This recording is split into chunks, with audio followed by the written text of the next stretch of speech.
A turbocharger harnesses a vehicle's exhaust gases to compress fresh air, forcing that pressurized air into the engine's combustion chamber for a turbocharged performance. With it, a small engine can be as powerful as a larger one, using energy that would otherwise disappear out the tailpipe. The exhaust gas turbocharger is an invention that dates back over a century. But in recent years, the concept has literally been picking up speed. Design tweaks and the use of lighter materials mean a bigger boost to engine output, so a small engine can be as powerful as a larger one without guzzling extra fuel. Production begins at the foundry. An overhead sprayer blows sand into the shaped cavity of this box. The spraying action activates a binder applied to the sand.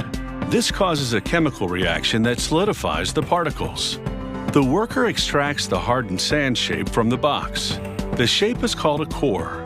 It will be used to mold the inside of the turbocharger's housing. He files down any little bumps and rough edges.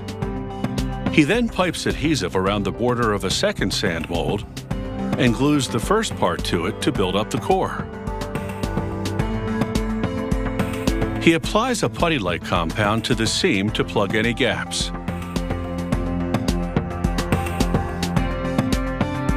Meanwhile, another worker uses a different technique to make smaller cores. He rocks the box, and this causes sand to flow into a shaped cavity. The sand has been mixed with heat-sensitive chemicals. He aims a flame at an opening in the box as burners warm it from the sides. This triggers a reaction that hardens the sand inside so it takes the shape of the cavity. The result is another, smaller turbocharger core.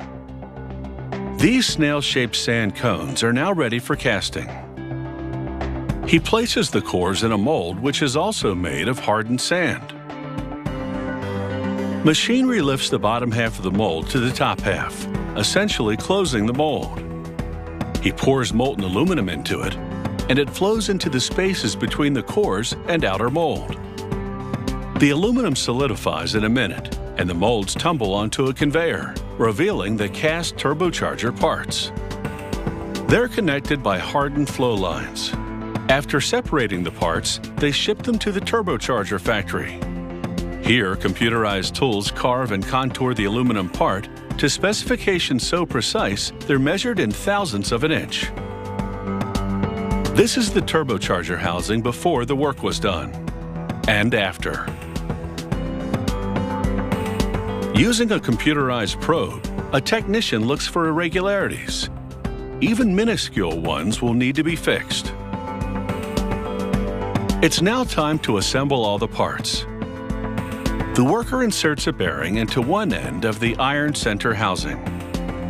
He lubricates a second bearing and slots it into the other end. These bearings will ultimately support a shaft with a turbine on one end and a compressor on the other. He adds a metal collar and a third bearing to the assembly.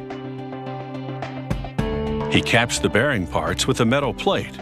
It will keep lubricant from spilling out when the turbocharger spins.